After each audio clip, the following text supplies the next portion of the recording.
Assalamualaikum warahmatullahi wabarakatuh. Selamat datang di video pembelajaran matematika kelas 7 SMP bersama saya Ibu Isya Widya. Pernahkah kalian melihat gambar-gambar seperti ini di suatu tempat?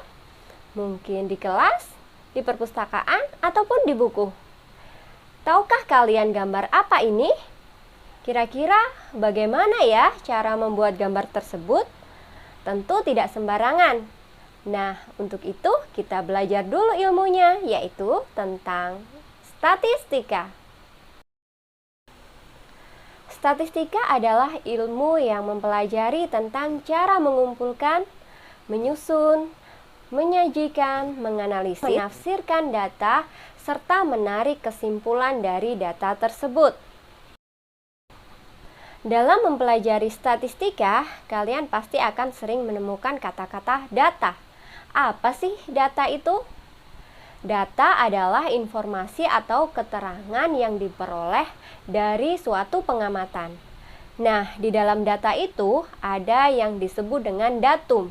Datum adalah bagian data, yaitu keterangan atau informasi yang diperoleh dari suatu objek atau kejadian dari narasumber. Ada 3 cara untuk mengumpulkan data. Yang pertama yaitu dengan cara wawancara atau interview. Ini adalah cara mengumpulkan data dengan cara mengajukan pertanyaan secara langsung kepada narasumber. Kemudian yang kedua adalah dengan kuesioner atau angket. Ini adalah cara mengumpulkan data dengan mengirim daftar pertanyaan kepada narasumber. Yang ketiga yaitu dengan observasi atau pengamatan, yaitu cara mengumpulkan data dengan mengamati objek atau kejadian.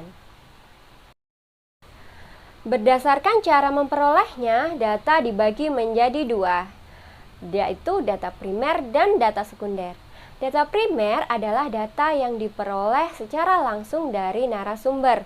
Contohnya, data hasil angket, wawancara, ataupun pengamatan. Data sekunder adalah data yang diperoleh dari pihak lain.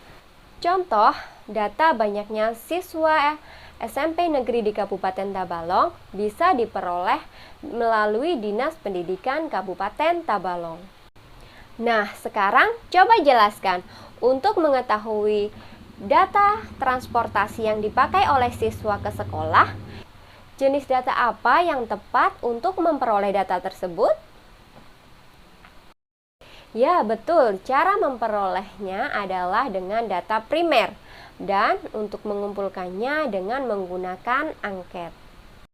Untuk mengetahui siswa yang mengikuti Olimpiade se-Kabupaten Tabalong, kira-kira jenis data apakah yang tepat untuk memperoleh data tersebut? Betul sekali, cara memperolehnya yaitu dengan data sekunder dan cara mengumpulkannya dengan menggunakan observasi. Nah, dari data-data yang sudah dikumpulkan tadi, nantinya kalian bisa menyajikan data-data tersebut dengan berbagai macam penyajian data. Di kelas 7 ini kalian akan mempelajari tentang 4 cara penyajian data. Yang pertama yaitu dengan tabel, yang kedua dengan diagram lingkaran, ketiga dengan diagram batang, dan keempat adalah dengan diagram garis. Nah, berikut ini adalah contoh penyajian data dalam bentuk tabel. Di tabel ini ada 2 kolom, yang pertama adalah berat badan siswa dan yang kedua adalah frekuensi atau banyaknya siswa. Dari tabel ini bisa kita lihat siswa yang berat badannya 36 kg ada 5 orang. Siswa dengan berat badan 39 kg ada 7 orang. Berat badan 45 kg ada 7 orang juga. Dan seterusnya.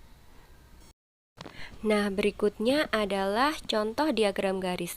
Diagram garis ini biasanya dipakai untuk mengetahui suatu peningkatan atau penurunan data dari waktu ke waktu secara berurutan. Di contoh itu, pada sumbu mendatar terdapat tanggal dan pada sumbu tegak terdapat harga cabai. Dari situ bisa kita lihat bahwa tanggal 11 Oktober ke tanggal 12 Oktober terjadi kenaikan harga cabai, dan pada tanggal 12 Oktober ke tanggal 13 Oktober terjadi penurunan harga cabai. Selanjutnya adalah diagram batang. Diagram ini juga terdapat sumbu mendatar dan sumbu tegak. Pada gambar diagram yang Ibu contohkan, sumbu mendatar merupakan nilai dan sumbu tegak merupakan banyaknya siswa. Dari sini bisa kita ketahui siswa yang mendapatkan nilai 5 sebanyak 4 siswa. Siswa yang mendapat nilai 6 sebanyak 6 siswa. Siswa yang mendapat nilai 7 ada 8 siswa, dan seterusnya. Nah, yang berikutnya adalah diagram lingkaran. Di sini terdapat diagram lingkaran dari hasil data ekstrakurikuler yang diikuti oleh siswa. Dari sini bisa kita lihat siswa yang mengikuti ekstrakurikuler renang sebanyak 20%, mengikuti basket 25%, bulu tangkis 20%. Nah, sisanya adalah sepak bola. Kira-kira berapa ya siswa yang mengikuti sepak bola? Jika dalam persen itu ada 100% dan sudah dikurangi renang sebanyak 20%, basket 25%, kemudian bulu tangkis 20%, maka sisanya yaitu 35%. Jadi inilah banyak siswa yang mengikuti sepak bola sebanyak 35%. Nah, dari apa yang sudah kita pelajari tadi, tentunya kalian sudah memahami apa itu statistika. Kita akan bahas lebih banyak lagi tentang penyajian data pada video berikutnya. Semoga video ini bermanfaat. Wassalamualaikum warahmatullahi wabarakatuh.